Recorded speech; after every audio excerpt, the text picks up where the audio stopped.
अस्सलाम वालेकुम, मैं हूं तबस्सुम रियाज रांझा। आज 1 मई मज़दूर डे आज मनाया जा रहा है और आज छुट्टी दी गई है और उन लोगों ने छुट्टी की है जो मैं समझता हूं कि शायद मज़दूर नहीं थे। और जो मज़दूर है उनके लिए हुकूमत क्या कर रही है? क्या मज़दूर को उसके मुताबिक मज़दूरी मिल रही है?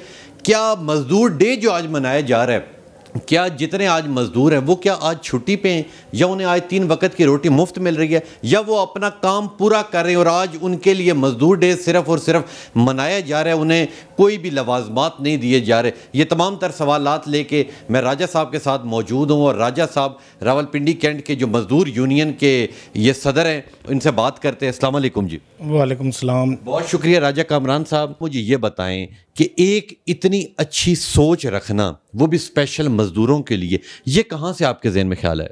मैं सर स्टूडेंट लीडर था उस वक्त। मैं MSF में जॉइन की थी, उसके बाद मैं वापडा में जॉइन की, भर्ती हुआ। उसके बाद मैं यूनियन का इलेक्शन लड़ा, फिर जीता। मैं शुरू से यही चाहता हूँ कि अवाम की खिदमत करूँ और मज़दूरों की आवाज़ बनूँ। मज़दूरों की आवाज़ बने। अच्छा, आपने तो इतना वक्त गुजारा, तो मैं ये समझता हूँ कि जितने मज़दूर या जितना दुख तकलीफ़ आपने वहाँ देखा होगा उनकी फैमिलीज़ का, वो अक्सर आपके पास आके कहते होंगे हमारा गुजारा नहीं होता, वो चीज़ें कैसे झेलते हैं आप लोग? क्योंकि हर शख्स की एक अलग कहानी है और ख़ास तौर पे जो मज़दूर है वो तो समझ लें कि कोई दूर दूर से आया हुआ है, उनके तो काफ़ी दुख आप सहते होंगे। जी सर, मैं समझता हूँ कि मज़दूर जो है ना, आज कल के दौर में, महंगाई के दौर में, वो बेचारा के पास छत नहीं है। बच्चों के लिए वो कमाता है, कहीं आके फुटपाली पे और कहीं किसी छप्पर के नीचे आके सोता है ताकि उसका दिहाड़ी का निज़ाम चल सके।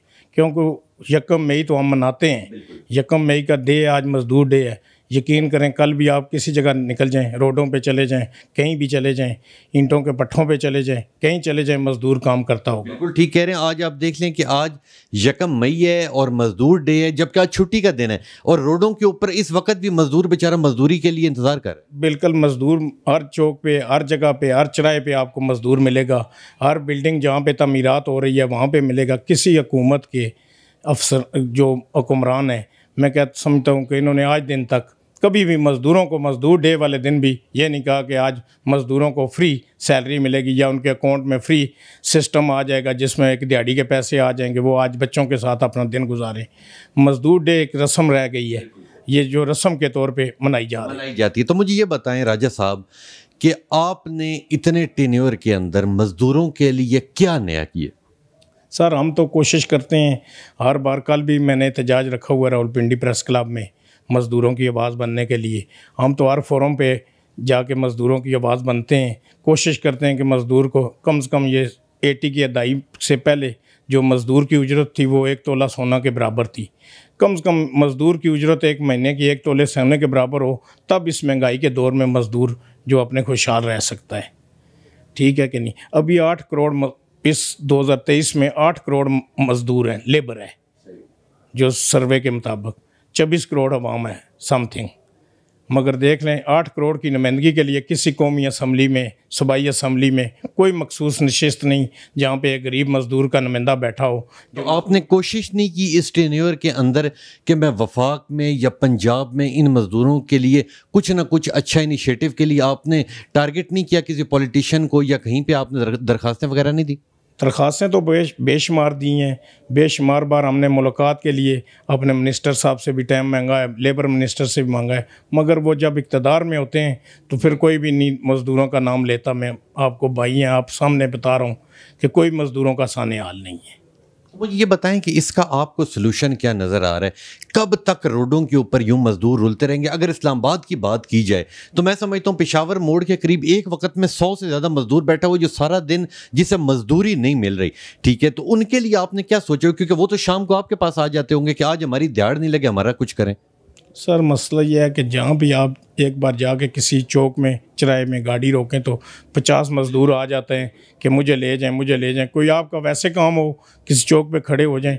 हम तो ये चाहते हैं कि मज़दूरों की जहाँ तक भी हो जिस जिस चौक पे वो मज़दूर बैठे हैं उनके लिए एक सिस्टम होना चाहिए, वो वहाँ बैठे। अगर उनकी दिहाड़ी नहीं है, कम से कम उनका घर का राशन उन्हें मिल जाए। यानी कि आप ये चाहते हैं कि हुकूमत से या कोई भी बड़ा आदमी इस तरह का कोई प्लेटफॉर्म बना दे कि अगर मज़दूर को मज़दूरी नहीं मिलती तो वो शाम को उस जगह आ जाए, उसे खाना भी मिल जाएगा, राशन भी मिल जाएगा। आपकी ये सोच? ये मेरी सोच है, और मैं कहता हूँ कि हर जगह पे इस तरह के शटर बन जाएं जहाँ पे मज़दूर जाके अपने बच्चों का राशन भी ले जाएं और ख़ुद भी खा के चले। माशाल्लाह माशाल्लाह। राजा साहब, मैं आपकी बड़ी कदर करता हूँ कि ऐसे लोग, मैं समझता हूँ राजा साहब जैसे ऐसे लोग मैं समझता हूँ कि इस दुनिया में बहुत कम है, क्योंकि हम लोग भी, मैं भी काफ़ी सोशल स्टोरीज़ करता हूँ मज़दूरों की और गरीब लोगों की, तो मैं ये समझता हूँ कि जिनका 24 घंटे उन्हीं के साथ काम है, जो ये शायद मेरा ख्याल है हफ्ता हफ्ता घर नहीं जाते, उन्हीं मज़दूरों के साथ अपनी ज़िंदगी गुजारते हैं कि शायद उनका दिल बहला सके, शायद उनके लिए कुछ कर सके। ये हर फोरम पे गए, ये वफाक में गए, ये पंजाब में गए,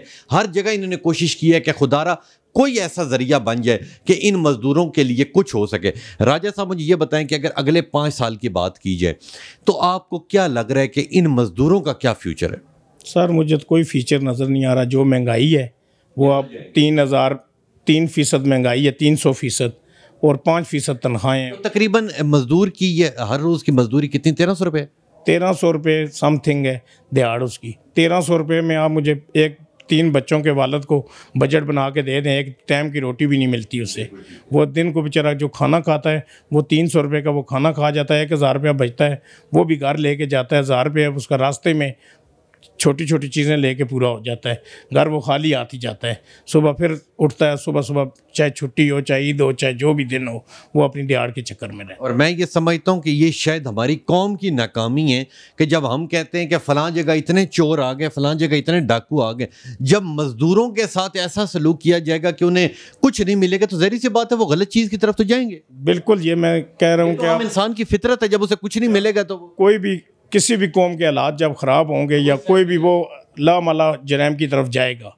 मैं समझता हूँ कि हुकूमत से मेरी अपील है कि कम से कम ये हर लेवल पे मज़दूरों की नुमाइंदगी दें, कम से कम उनकी उजरत बढ़ा दें। जिसकी दिहाड़ नहीं है उसका एक ID कार्ड नंबर हो, उसके घर उसके पेमेंट आ जाए, उसका कम से कम 1 महीने का राशन उसके घर पहुंच जाए। तो कोई आपके पास भी इतने टेन्योर में जो इतना अरसा आपने काम किया, इसके अंदर कोई ऐसी मिसाल है जो अपना नाम नहीं लेते मगर आपको कोई फ़ंड ला के दे दें कि यह आप मज़दूरों में बाँट दें अल्लाह की खातिर? कोई ऐसी मिसाल आई? नहीं सर, कोई ऐसी मिसाल नहीं। कुछ लोग हैं जो अपने तौर पे जो चौकों चौराहों में दे के तकसीम कर देते हैं, उसके लिए फ़ोटो सेशन करते हैं। तो जिस तरह एक MNA के पास उसके हलके की आवाम पहुंचती है, इसी तरह मज़दूर यूनियन के आप सदर हैं, मज़दूर तो आपके पास इतने ज़्यादा आते होंगे, उन्हें फिर कैसे अकोमोडेट करते हैं? ना हुकूमत सुन रही, ना कोई अमीर आदमी सुन रहा, उन्हें फिर आप कैसे सेटिस्फाई करती है, उनकी कैसे मदद करते हैं? सर, हम ये कहते हैं कि चलो देखो, अल्लाह पे छोड़ो, अल्लाह ताला मदद करेगा। कोई न कोई उन्हें किसी जगह पे कोई प्रोजेक्ट लगाओ दोस्त यार का, उन्हें कह दिया ये बंदा आ रहा है फारग है, इसको लगा लें छोटे मोटे काम के लिए, क्योंकि सनत भी नहीं है इस मुल्क में या इंडस्ट्री भी नहीं है जहाँ के मज़दूरों को हम लगा दें। जहाँ पे एक एक बंदे की भर्ती की जगह है वहाँ 30-30 बंदे भर्ती हैं। तालीम याफ्ता लोग डिग्रियाँ उठाई हर तरफ फिर रहे हैं, किसी जगह कोई जॉब नहीं। मैं आपके अपने वापडा के महकमे की बात करता हूँ, 10 साल से यहाँ भर्ती नहीं हुई। ठीक है कि नहीं? अगर भर्ती ना होगी तो गरीब का बच्चा किधर जाएगा? और उनके बच्चे भी हैं, तालीम भी है, सेहत भी है, ये तमाम तर चीज़ें। नाज़रीन, आप देख सकते हैं कि एक जो मज़दूर है, मज़दूर रोज़ाना का 1300 रुपया कमाता है। वो भी अगर उसकी उस दिन मज़दूरी लगे तो उस 1300 में से समझ लें उसने खाना पीना भी करना है, उसने अपने बच्चों को कपड़े भी लेके देने, उसने तालीम भी करनी है। कहाँ से आएंगे? और अगर बीमार हो जाता है तो उसी में से उसका इलाज भी होगा। तो मुझे ये बताएं कि इस 30-35 हज़ार उसके पास इकट्ठा नहीं आता, हर रोज़ का वो 1000-1200 रुपया कमाता है और उसके अंदर से अपनी ज़िंदगी गुजार रहा है। अभी तो मैं ये समझता हूँ कि राजा साहब जैसे न जाने कितने लोग इस दुनिया में मौजूद हैं जिनकी वजह से शायद ये वतन चल रहा है। नहीं तो जिस तरह राजा साहब ने बड़ी प्यारी बात की कि ये जो आज 1 मई का दिन है, ये सिर्फ और सिर्फ 1 मई के नाम से ही पहचाना जाता है कि इस दिन छुट्टी दे दो और उसके दिन कुछ भी नहीं होता। राजा साहब जाते जाते अगले 5 साल के अंदर या कोई आपके अंदर एक ऐसी जो ख्वाहिश हो जो आप करना चाहें, क्योंकि आपको पता लग गया कि अमीर बंदा भी नहीं साथ दे रहा, हुकूमत भी नहीं साथ दे रही, मगर मजदूर के मसले मसाइल वहीं के वहीं खड़े, आपने क्या सोचा है कि मैं आगे क्या करने जा रहा हूं? क्योंकि अब समझ लें मजदूर जितने हैं वो डिपेंडेंट है आपके ऊपर, और आपके आगे पीछे कोई भी नहीं है कि आप कहें कि मैं हुकूमत मुझे फ़ंड देगी या मुझे कोई अमीर आदमी फ़ंड देगा। क्या सोच है, क्या लेके चलेंगे? और आखिर में मुझे बता दें कि आप क्या पैगाम देंगे पूरी कौम को?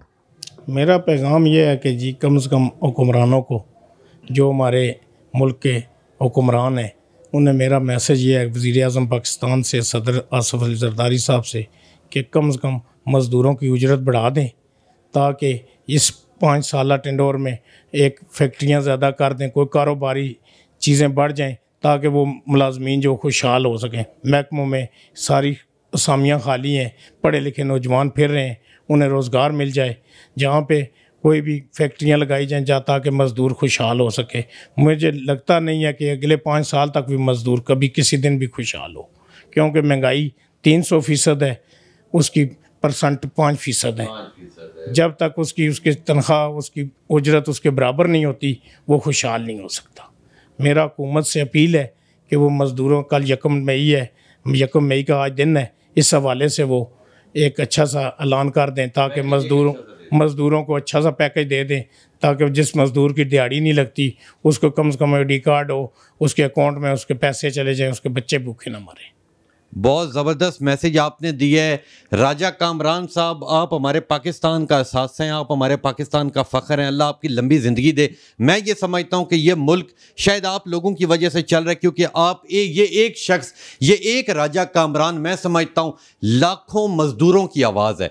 ये एक शख्स लाखों मज़दूरों के घर, मैं समझता हूँ, राशन पहुंचाता है, ये उनकी बात सुनता है। हुक्मरान तो बात ही नहीं सुनते, बड़े बड़े लोग तो बात ही नहीं सुनते। राजा कामरान साहब की अल्लाह लंबी ज़िंदगी करे। और आज 1 मई है, मैं तमाम तर बड़े लोगों से अपील करूँगा, मैं तमाम तर वज़ीर-ए-आज़म पाकिस्तान से अपील करूँगा, हुकूमत पाकिस्तान सारी से अपील करूँगा कि खुदारा ये भी हमारे लोग हैं, इनकी कदर करें, इनकी उजरत बढ़ाएं। और आप लोगों ने जो कह दिया आज 1 मई या मजदूर डे, किन लोगों को आपने छुट्टी दे दी? जो लोग मजदूर ही नहीं है वो लोग छुट्टी करके बैठे हुए हैं, और जो मजदूर है जिनकी वजह से छुट्टी मिल रही है वो अभी भी रोडों के ऊपर धक्के खा रहे हैं कि हमें आज भी मजदूरी मिले। आज आप मेरे साथ जाएं, मैं आपको हज़ारों की तादाद में मजदूर रोड के ऊपर दिखा दूंगा जो आज भी मजदूर डे बैठे हुए हैं, और उन्हें आज मजदूर डे के ऊपर भी मजदूरी नहीं मिल रही। तो जिस तरह राजा साहब ने बात की कि मैं हुकूमत पाकिस्तान से अपील करता हूँ कि खुदारा फैक्ट्रियों में या किसी भी बड़ी जगहों पे जिधर आप लोगों के प्रोजेक्ट शुरू होते हैं, वहां इन मजदूरों को अकोमोडेट किया जाए। ये सिर्फ इस्लामाबाद पिंडी की बात नहीं है, ऑल ओवर पूरा पाकिस्तान, हमारे जितने मजदूर भाई, हम सबके साथ खड़े हैं, हम सबकी आवाज़ बनेंगे और सबको इंशाल्लाह हकूक ज़रूर मिलेंगे। अल्लाह देता है, हमारी दुआएं आप लोगों के साथ है कि इंशाल्लाह वो वक्त ज़रूर दूर नहीं है जिस दिन आप लोगों के मुकद्दर खुलेंगे और जितने इस मुल्क में गरीब हैं सबका मुस्तकबिल रोशन होगा। तो इंशाल्लाह मिलूंगा आपसे अगली कहानी में, अगले प्रोग्राम में, एक नई बात के साथ, एक नए टॉपिक के साथ। तब तक के लिए अपने मेज़बान तबस्सुम रियाज रांझा को दीजिए इजाज़त। अल्लाह नेगेबान।